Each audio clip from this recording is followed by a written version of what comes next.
my arranged marriage. My arranged marriage, Sadia Koch.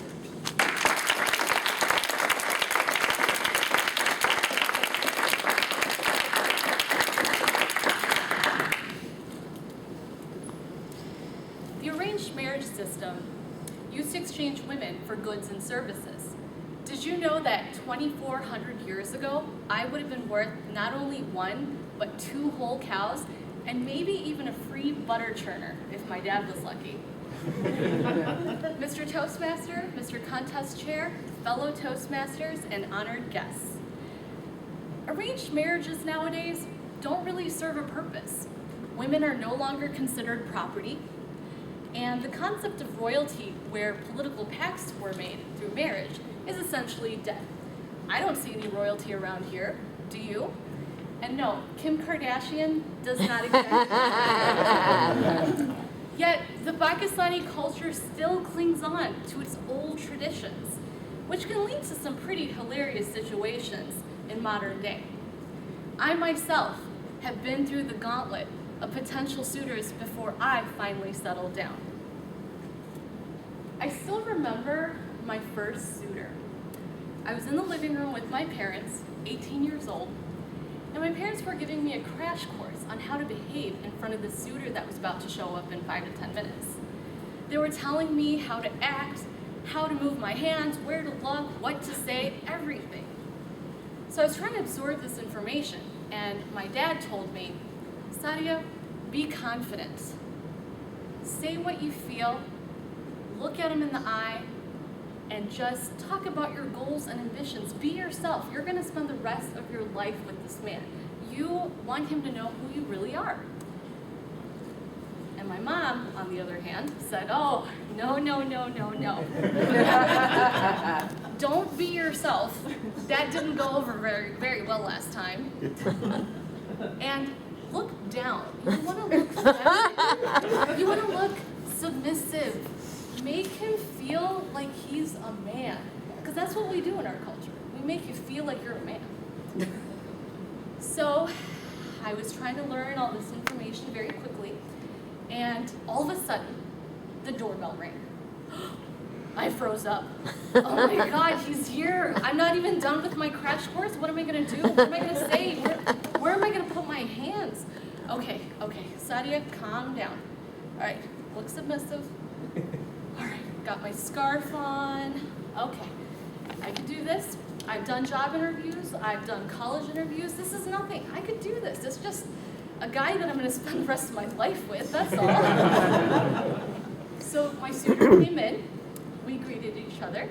Hello. And all of a sudden, I looked like I had a facial tick.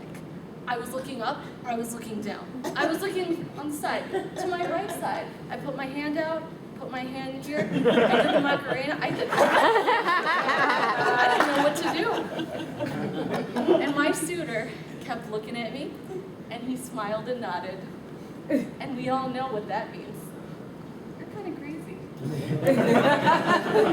I still wonder why I was rejected.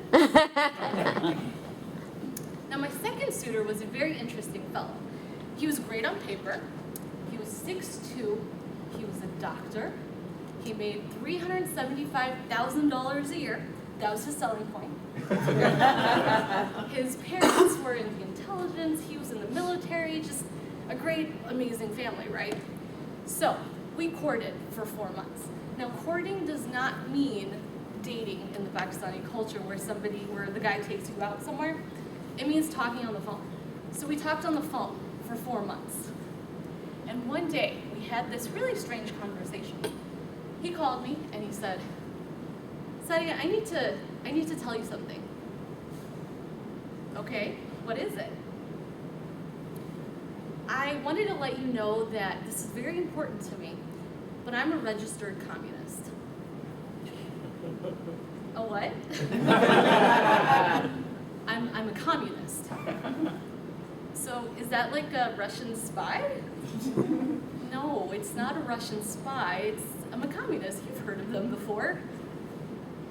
So you're a Russian spy. Well, that didn't really work work out. So after these several failed, pathetic attempts of finding Mr. Right, I finally found Mr. Right in college. And I fell in love without a chaperone. And he was great. But there was one problem. It wasn't arranged. And he wasn't Pakistani. What was I gonna do? So I told myself, hey, who said I couldn't arrange my own marriage, right? Well, everyone said I couldn't arrange my own marriage. But that didn't stop me. Me being me defied all the rules. I wanted to make my own choice, set my own destiny. I knew myself better than anybody else. So I convinced my parents. We had a happy ending. Everything worked out at the end. I was going to marry my true love, my soulmate, Brian. And we had 2 beautiful children. Later on, we're still happily married. And now when people ask me, hey, you're Pakistani, right? Was your marriage arranged? And I tell them, why, yes, it certainly was. I arranged it. Mr. Toastmaster.